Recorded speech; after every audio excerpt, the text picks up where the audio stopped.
C'est faux, Louis. Et pour le constater, il suffit de se pencher sur cette carte actuelle de la Syrie qui montre, vous voyez, en rouge hachuré de blanc, les zones où des combattants de l'État islamique sont encore présents. Alors on parle quand même de plusieurs milliers de combattants islamiques qui sont répartis dans le territoire. Ils ne contrôlent certes plus de villes entières, mais dans certaines enclaves, dans le désert ou encore dans le sud du pays, eh bien, ils sont toujours présents.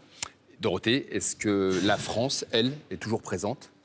La France va rester présente. Elle prend vraiment le contre-pied des États-Unis. Elle va rester engagée en Syrie. Pourquoi ? Eh bien parce que, selon elle, le combat n'est pas terminé. La ministre des Armées, Florence Parly, s'est exprimée sur Twitter et elle le dit, Daesh n'est pas rayé de la carte, c'est ce qu'on a vu ici. Il faut vaincre militairement de manière définitive les dernières poches de cette organisation terroriste. Donc oui, la France va rester engagée en Syrie. Alors, est-ce que cette décision américaine va bouleverser le rapport de force dans la région ?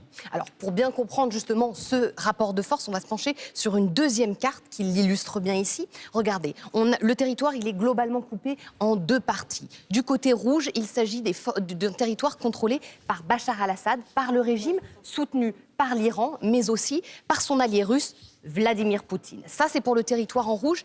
Juste le nord du pays, qui est ici en jaune, est contrôlé par les Kurdes, qui jusqu'à présent étaient appuyés par les Américains et aussi par la France. Alors, qu'est-ce que ça va changer en termes de rapport de force ? Déjà, pour Bachar al-Assad, à l'intérieur, ça va lui permettre d'étendre, le départ des Américains va lui permettre d'étendre les territoires qu'il contrôle. Pour les djihadistes de l'État islamique, eh bien, ce départ américain va permettre de rassembler leurs forces, va leur permettre éventuellement d'accroître le territoire, de tenter de lutter de nouveau. Les djihadistes, où il faut bien rappeler que certains d'entre eux sont étrangers et certains sont même français de l'État islamique. Et puis, dernière portion pour laquelle le rapport de force va changer, il s'agit de la partie au nord, la partie contrôlée par les combattants kurdes que l'on voit ici. Des combattants kurdes qui sont pris en tenaille, regardez, entre la Turquie, qui les considère comme une organisation terroriste, et le régime de Bachar al-Assad.